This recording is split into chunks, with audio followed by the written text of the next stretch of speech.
কত মাসের জন্য ওপেন করবেন, বর্তমানে এফডিআর এর রেট কত, সেভিংস অ্যাকাউন্ট ছাড়া এফডিআর ওপেন করা যায়, মানে লাভের টাকা উঠানো যায়, ডকুমেন্টস কি কি লাগবে, এসব নিয়ে কথা বলবো।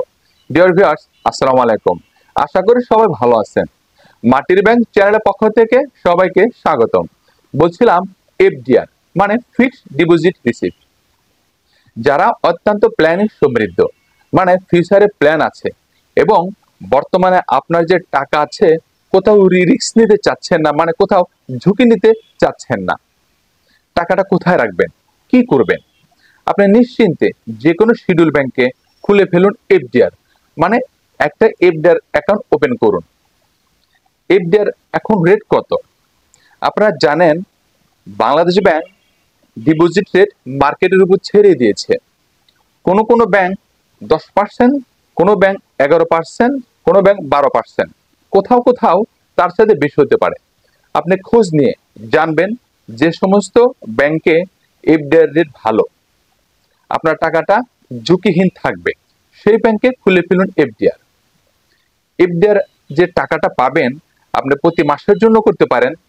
এফডিআর মেয়াদটা বলে নেই, আপনি 1 মাসের জন্য করতে পারেন, 3 মাসের জন্য করতে পারেন, 6 মাস এবং 1 বছর। ভালো কথা, আপনি এই যে নির্দিষ্ট মেয়াদের জন্য এফডিআর ওপেন করবেন, হোক 1 মাস, 3 মাস, 6 মাস, 12 মাস, আপনাকে কিন্তু ভাঙতে হবে না। মানে আপনি যদি কন্টিনিউ করতে চান, আপনাকে কিন্তু নতুন করে এফডিআর আবার ওপেন করতে হবে না, সেটাই অটো রিনিউ হতে থাকবে যতদিন আপনি এফডিআরটা ওই ব্যাংকে রাখতে চাচ্ছেন। মানে আপনি ভাঙ্গার আগ পর্যন্ত সেটা অটো রিনিউ হতেই থাকবে। আপনাকে নির্দিষ্ট মেয়াদ বা 3 মাস 6 মাস পরে আপনাকে ভাঙতে হবে না। এফডিআর এর যে লাভটা, প্রফিটের অংশটা কিভাবে পাবেন?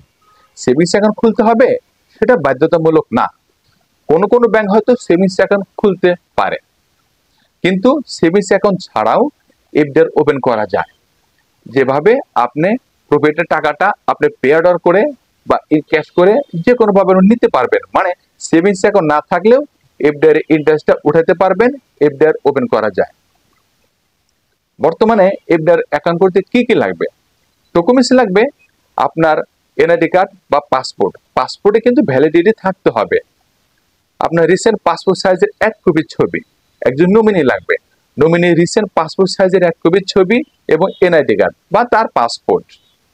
সোর্স অফ ইনকাম লাগবে, ইলেকট্রিক বিল চাইতে পারে, ট্রেড লাইসেন্স চাইতে পারে যদি ব্যবসা করে থাকেন, বা যদি সেলফ এমপ্লয়েড বা অন্য কোনো কাজ করেন, ব্যবসা করেন, তাহলে অ্যাকাউন্ট ওপেনিং এ লিখে রাখবেন যেটা অথেন্টিক। ডিয়ার ভিউয়ার্স, আশা করি বুঝতে পারছেন। সো আপনার টাকাটা নিশ্চিন্তে ঝুঁকিহীন রাখার জন্য যে কোনো ব্যাংকে যে কোনো মেয়াদে সুন্দর ইন্টারেস্ট রেট, মানে বেশি ইন্টারেস্ট রেটে এফডিআরটা ওপেন করে ফেলুন। টাকা রাখুন নিরাপদ এবং নিশ্চিন্তে। যদি ভালো লেগে থাকে অবশ্যই চ্যানেলটা সাবস্ক্রাইব করবেন, লাইক কমেন্ট শেয়ার দিতে ভুলবেন না। আজ এ পর্যন্তই, অন্য একদিন আরো একটা অ্যাকাউন্ট ওপেনিং নিয়ে কথা বলবো। ভালো থাকবেন সবাই, আল্লাহ হাফেজ।